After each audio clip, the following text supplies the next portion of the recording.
we're going to move on to 3IAtlas. And we're going to, I'm going on to this because, honestly, I'm a huge space fan. A huge and update. let me pause it. Shut up. I'm a huge space fan.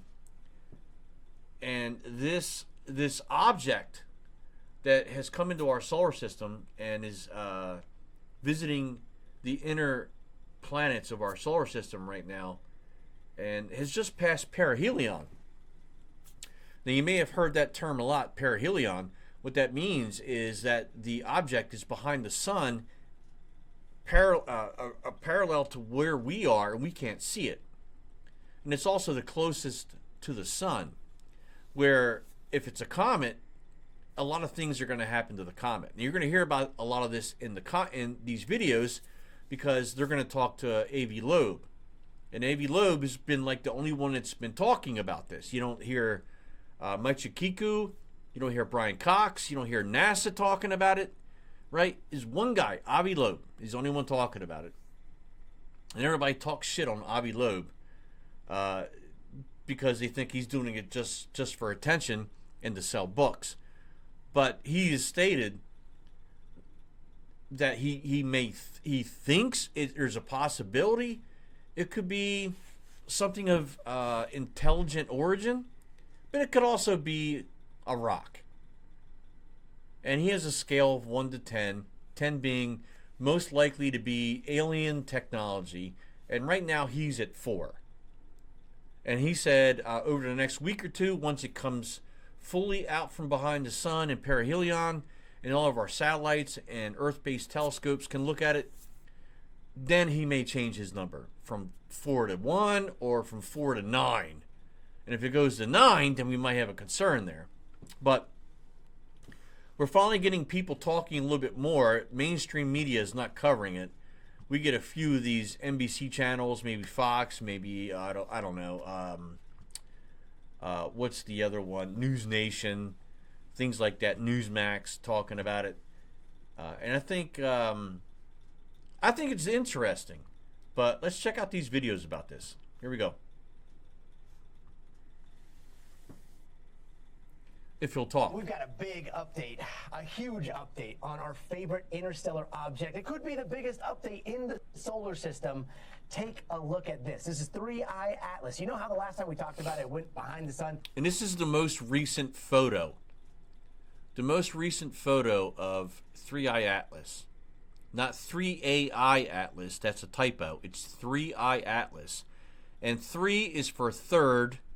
I is for interstellar object. And Atlas is the name of the telescope that discovered it. Then it got brighter, then it got bluer, then it started to go faster, non-gravitational acceleration. Well, guess what? We just got new images of it, and to add some more this image is from to the 3IAtlas saga, because, like, I don't want to overhype this, but yeah, you see, that's a comet. It does not have a very big, very noticeable cometary tail. That's what we were thinking we were going to see. So let's get straight over to Harvard astronomer, Professor Avi Loeb, the world-renowned expert on all these things, all things interstellar. Professor, the last time we spoke, which was like the day before yesterday, you were saying that when it went behind the sun, the natural explanation for the non-gravitational acceleration in the thrust might be because it burned off a bunch of chemicals or something, and that was giving it the thrust to the tune of like 13%, and we would see a humongous tail, maybe. What is going on? Yeah, that's very surprising because there should have been a very massive cloud of gas and dust around it based on what we know about comets. In fact, we see other comets in the solar system that have a beautiful tail away from the sun behind them. Lemon is an excellent example. But in our case of 3IAtlas, so the image on the right is Comet Lemon, which is currently in our inner solar system right now. On the left is 3IAtlas. On the right is Comet Lemon. It looks like a fuzzy ball of light. Even after it passed through perihelion, it was heated by 770 watts per square meter. And we know that the previous plume of gas was mostly carbon dioxide, and carbon dioxide ices can sublimate at a much lower temperature than water ice. So we should have seen it break up, or at the very least disintegrate to a very dense and massive cloud of gas and dust that is pushed away from the sun by the solar radiation and the solar wind. But we don't see that. So the question is, what's going on?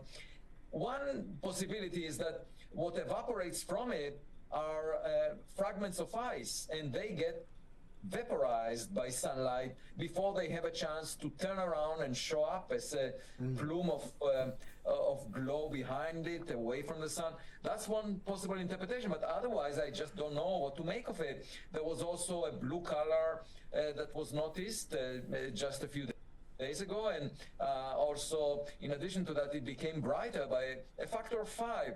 So what I'm saying is, you know, there are things we don't fully understand about this object. That's what makes it exciting, and I think all of us will wait for the data that will come in the coming weeks, and especially on December 19th, when it comes closest to Earth. So to talk about this a little bit more, so some of you may understand, because there's a lot of like AI videos out there with pictures of Michio Kaku and Brian Cox going like this, you know, and they're all AI. They're all AI rubbish. And it's just people taking advantage of what's going on to generate a lot of revenue real quickly. And you got to stay away from that shit. Just stick to anything with A.B. Loeb in it. And make sure you know what AI is and what is not. So some of these Michio Kaku videos have him just doing a whole video of him with earbuds in. Michio Kaku does not do interviews with wired earbuds in. He does not. And you can watch the lips as he's speaking and see if it matches. Okay, so it's a lot of fake. So anyway, just to let you know, they NASA and all these scientists are very good at being able to understand the trajectory of an object.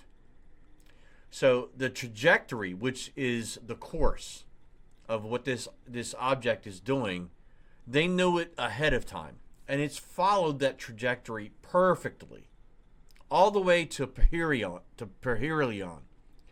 to what got behind the sun. Now, a typical comet, when it gets behind the sun, as it gets closer to the sun, it's getting bombarded with heat, radiation, and whatever chemicals, or if it has ice water, whatever on its surface, it's going to get evaporated from this heat, which causes gas and plumes, which may project it, which may, sorry about that, it may speed up the object. So it's called outgassing, which would create a tail. So if 3IAtlas was being disintegrated by the sun or being outgassed by the heat, it would create a tail. So as you look at the picture on the left, this object, 3IAtlas, has no tail. So it's not outgassing anything, but it has gained momentum. It has sped up, and its trajectory has changed slightly to the left. So as it veers past the sun, it was supposed to go like this, kind of like this. Earth is over here, Jupiter up here. It's supposed to go just past Jupiter, but come within 95 million kilometers of Earth, which is not close. It's almost 1 AU, 1 astronomical unit. But instead of continue its course, it's going to the left a little bit, which is not normal. These activities are not normal. This is what's causing a stir, and NASA is not releasing the photos they took from Mars, from the HiRISE orbiter around Mars. Sorry, I went on a tangent there, but I love space. 6 days before Christmas, and let's hope we don't get unwanted gifts for our holidays. Or at least Maybe those gifts will be nice and friendly and wonderful and help us figure the universe out. We'll see. Avi, you do not seem surprised here. I know that we've been asking you about this, and we were all expecting to see a tail, and we asked you for a natural, plausible explanation. You gave us that one, and now we're seeing no tail. Like, what do you think it is? I don't know. I think That's it's the like right a blind answer. date with an interstellar object that came from an environment that is alien to us, and I think the key question is whether it's natural or technological. The secondary question, if it's natural, what kind of an environment did it come from? It must be a common environment that produces large packages delivered to our mailbox, and we just need to find out the sender. Either way, it's thrilling, and it's really the reason why science is worthwhile doing, because we can gain new knowledge, and that goes against the tendency of experts to pretend to be the adults in the room that know the answer in advance. Well, guess what? This object is telling the experts, think twice. Well, unlike 3IAtlas, this tale is far from over, and we will be dialing you up every twist and turn. Avi Loeb, always a pleasure to see you and to talk to you, and we can't wait to see what happens next. Thanks so very much. So we're going to watch one more. We're going to watch one more about this. It's a longer video where he gets to talk a little bit longer. He was held to 4 minutes there. And Avi Loeb is very good at what he does. Now, if anybody knows anything about Avi Loeb, then what I'm about to say is not a mystery to you. Sign next to Convex in the Easy MCP installation section. Once this is done, you should see all the tools that will be available. Fucking ads. Dr. Avi Loeb. All right, let's get it back to the beginning. You will know that Avi Loeb is pro-alien. He's pro-extraterrestrial. He's written a few books, and everybody clowns on him because he thinks everything is extraterrestrial. He thought Oumuamua was extraterrestrial, which, if those of you who don't know what Oumuamua is, it's Hawaiian, and that was the second interstellar object that came through our solar system a few years ago. I think it was about 5 years ago. So the thing about 3IAtlas, our solar system has a plane, right? So everything orbits the sun on a plane. It's flat like this, minus one planet that kind of goes like this. But everything else is like this. So AI-Atlas is coming in almost, it's 3% above the plane. Oumuamua, which came 5 or 6 years ago, came from above, went around the sun, and went back up. So 3IAtlas is coming in almost perpendicular to our, almost perfect to our plane. And then the first one was Boris, which was not perpendicular, was not perfect to our plane. So there's all these anomalies with 3IAtlas that are driving people nuts. And that's why he's getting excited. But, you know, he's the only one that's talking about it. NASA's silent. All the scientists are silent. China's silent about it. All the other communities out there that have or countries that have satellites watching this have not released any footage or photos. And they're absolutely silent about what's going on. And here we are. So before we get into this video, give me just a couple of minutes. I'll be right back. I apologize for the delay, but hang on.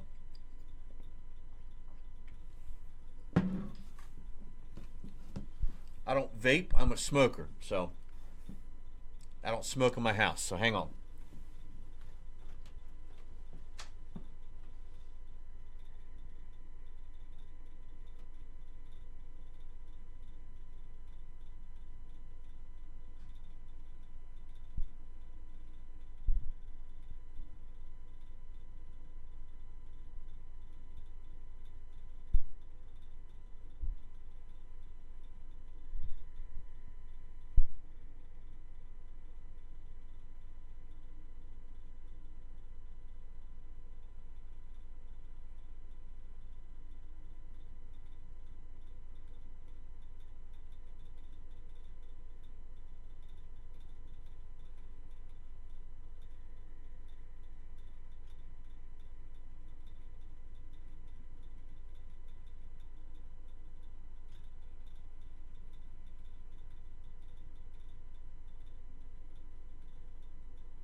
All right, so here we are for all 0 of you. And this is the most recent interview with Avi Loeb about Dr. 3IAtlas. Avi Loeb, can you hear us okay? Yes, I can. Thanks for having me. Thank you, sir. Awesome. Well, hey, if we can get into a little bit, what's the latest on 3IAtlas since our last discussion? There are lots of developments over the past week. It passed perihelion, meaning closest approach to the sun, on October 29th. That's when this object 3IAtlas was within a distance of 203 million kilometers from the sun. It received about 770 watts of solar irradiation power per square meter. So that's the point in its path where it gets heated the most. And indeed, there was a detection of it getting quite bright, much brighter than before, by a factor of 5 or so, by various solar observatories that looked at it, even though it was hidden from view from Earth, because the Earth was on the opposite side of the sun when it was closest to the sun. Maybe for a good reason. It's not clear whether it's natural or technological. But at any event, these observatories noticed that it became bluer than the sun, which is quite unusual because usually comets shed the dust that makes them red. So let me just clarify on that. We keep hearing this, just so you guys know, it appears bluer than the sun. So just so you know, the sun is not yellow. The sun is yellow because of our atmosphere. When we look at the sun, it appears yellow. The sun is actually white. Our star is white. Now, I don't get the blue reference you're talking about because the sun is not blue. I don't think it's ever blue. I'll have to do research on that. But I know that our star is white. It's not yellow. It's yellow because of we look at it through an atmosphere.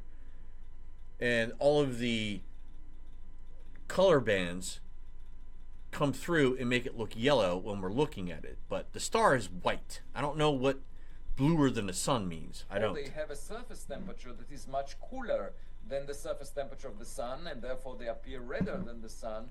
And nevertheless, 3IAtlas became bluer than the sun, which is surprising. But most I don't interestingly, get that. There was a deviation from I don't get the it. trajectory I'm gonna have to look that it up. should have taken if its path was shaped by gravity alone. So there was some non-gravitational acceleration that it exhibited. If it's a natural comet, that is a consequence of it getting evaporated. And I did a simple calculation that showed that it must have lost at least a tenth of its mass in that process in order to get the reported level of acceleration. And that is a substantial fraction of its mass. It's most likely even 20%. That's just a lower limit. And that means that if it's a natural comet, there should be a very massive cloud of gas around it. And we are starting to get now new images of 3IAtlas. And if it were a familiar comet with the characteristics of a comet where it sheds dust and gas, that dust and gas should have been swept backwards away from the sun by the solar radiation and the solar wind. However, those images that were just released today, they don't show a cometary tail. They just show a blob of light, a fuzz of light around it, the way we saw when it was far away from the sun. And so the question is, what is this object? Why is it behaving so differently than solar system comets? I put in my latest essay, just for comparison, the image from the same telescope that observed it today. 2 days ago, it looked at a solar system comet named Lemon. And for Lemon, you can easily see a beautiful cometary tail being, pointing away from the sun. In the case of 3IAtlas, nothing of that nature. And so it's still, it's still anomalous in some ways. And, before the anomalies that captured my interest were that it appeared to be big, at least 1 million times more massive than the first interstellar object from outside the solar system.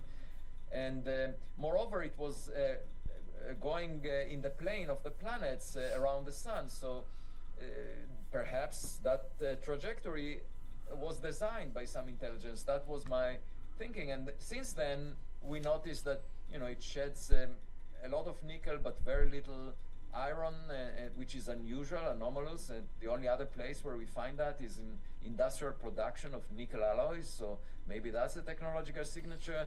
So what he's talking about there is the comet, I don't want to call it the comet, but the interstellar object.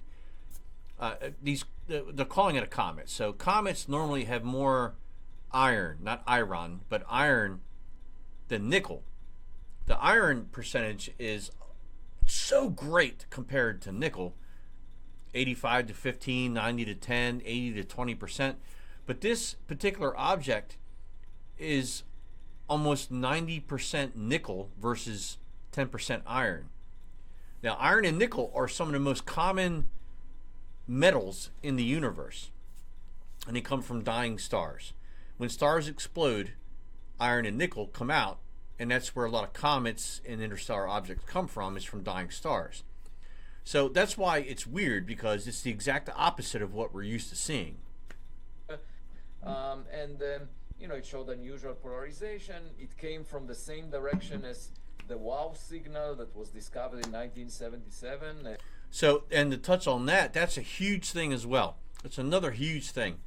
Back in 1977, the only time SETI, SETI, the Search for Extraterrestrial Intelligence, huge radio dish in Arecibo, is designed to listen for messages from outer space, from intelligent species. The only message they ever got was in 1977. It was called the WOW signal, and it came from the constellation Sagittarius. This object comes from the direction of Sagittarius. So 1977, that was 23 plus 25, 48 years ago.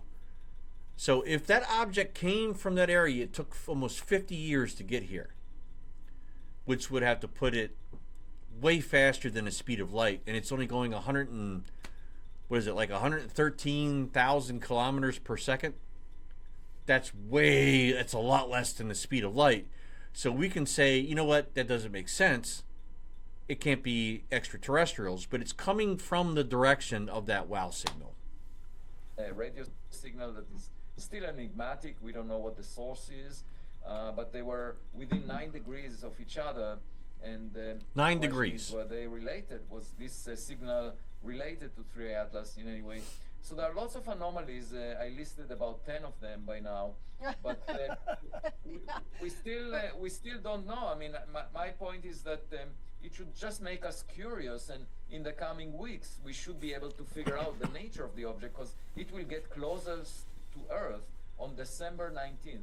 That's 6 days before Christmas, and my hope is that we will not receive an unwanted gift for Christmas, for the holidays, because the last thing we want is for it to send probes to planets like the Earth. Oy. I know, like. Are you looking to establish your business Of course there's using an ad. address other than your home? Wish And you we'll had skip a that. Like Kim Kardashian, that has gotten some traction. Professor has commented on this. You have also briefed members of Congress too, and you know, I'm just kind of curious, like when you're briefing them, and frankly, some of them are not big believers in science, and so what are you telling them? And what is their reaction to what you're telling them? I can't believe she brought up Kim Kardashian, one of the biggest losers there is out there.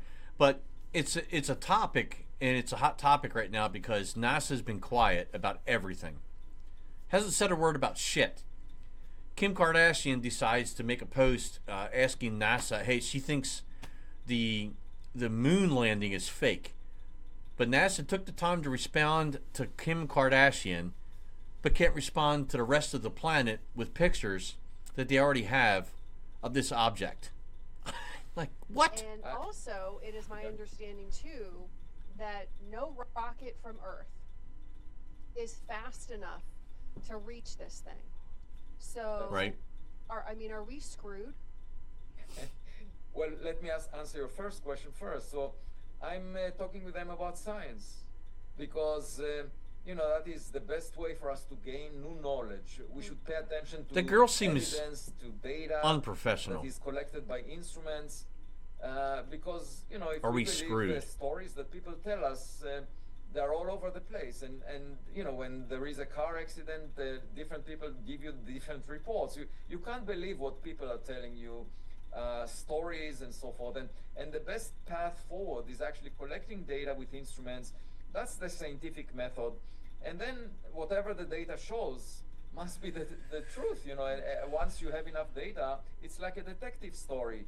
And when the Vatican refused to look through Galileo's telescope, that was a big mistake because they had to correct that mistake in 1992, and they admitted that he was right. So ignoring data is not a good practice because. So here's a good picture. If you look at this on the left, here's the trajectory of 3IAtlas. Just maybe less than a month ago, it was right here. Mars was right there, so it was really close to Mars. Crazy close to Mars. Now it's getting a look at Venus behind the sun. Just maybe 7 days ago, Earth was here, and Atlas was here. So it was perfectly in line. It was Atlas, Sun, Earth. So that's called perihelion because it's closest to the sun, but also perfectly, we were unable to watch it. Now, if Earth was over here, we'd be good to go. But the sun was blocking us, and the sun is so bright that our telescopes wouldn't be able to get a good image of it. But now it's coming around. So to talk about, all they're talking about now is a non-gravitational trajectory assist. What that means is the sun has not affected it based on it outgassing. It is not outgassed enough. So it's proposed to go this way, and then by the time it gets about here, Earth will be here. So the Earth will be closest to it. But it's going this way. Once it went past the sun, it started going this way instead of what they projected. And that's weird. That's strange. Whether we move around the sun or the sun moves around the Earth, it's not up to people to tell us. It's whatever is out there, and we should collect data that. And the Earth moved around the sun 4.5 billion times before the Vatican even existed. So just denying that is not a good practice. You want to check the data and figure out what is really the case. If we have a neighbor or not, that doesn't depend on what is the popular view on social media. It really, the neighbor would exist irrespective. I hope we have a neighbor. People say. Yeah. So we just need to attend to that. So I basically try to explain what we know and what the anomalies are. And I must say, I'm very impressed by, I'm still here. for example, I'm just checking on Representative Anna Paulina Luna. She's very curious and willing to help science forward. Doing some research here. Just today, she met with officials of NASA and promised that the latest highest resolution image obtained by the HiRISE camera from the Mars Reconnaissance Orbiter would eventually be shared with the public, and it's just a bureaucratic matter that it was not shared over the past month because of the government shutdown. And she's doing the best to promote the scientific method as far as I can tell. So I can say that my experience so far with members of Congress was very positive, and I resonate with their curiosity, and they recognize the fact that getting better data is the best path for us to figure out things. Now to answer your last question, Last question, yes. Yeah, just to answer the last question, indeed, are we screwed? That's the question. It's a great question. Yes, if we are Shitty visited question. by technological civilization that has developed higher, better technologies than we possess. For example, this object, 3IAtlas, is moving three times faster than our fastest rocket, and it's 50 times bigger in size than the Starship rocket. So obviously we can't cope with that, and yes, we are screwed if it's technological. But if we survive any such encounter, it should fill us with a sense of humility, with the fact that we do have siblings in our family of intelligent civilizations, and they are more accomplished than we are. But that should inspire us to do better. Not. I feel like she doesn't take this seriously at all, and he's being a good guest. He's being a good guy, because it would piss me off because she thinks it's a big joke. Feel jealous about them, and hopefully we will not encounter a serial killer on their side. That's my hope on this blind date. Wow. Yes, we're screwed. Hopefully it stops, right? Like hopefully it. I don't know. Well, I mean, the best. Yeah. The best thing to hope for is that it's just an icy rock that happened to be, just by coincidence, flying in the plane of the planets around the sun, that happens to be big by chance, that shows all these anomalies because it was made in an environment, natural environment that is very different than what we are familiar with. That would be the best, and then it would just pass by and nothing will happen. But we always have to contemplate a low probability that an interstellar object might be technological, because the implications are huge. And that's always done by the intelligence agencies. They consider low likelihood events. For example, in the context of terrorist attacks or things like that, even though they never materialize, most of these events, they have to have a contingency plan, a protocol to attend to the data if it looks anomalous, just to make sure. We had covered the DART mission, and so, that would. I can't follow this interview anymore because that girl, it just doesn't take anything seriously. But we get the gist of this. So it's a serious thing, whether we think it's alien technology, a probe, or it's just a rock.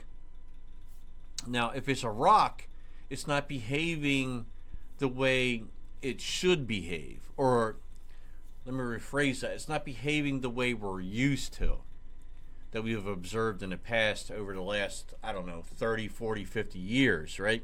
With comets and asteroids. It's behaving unusually.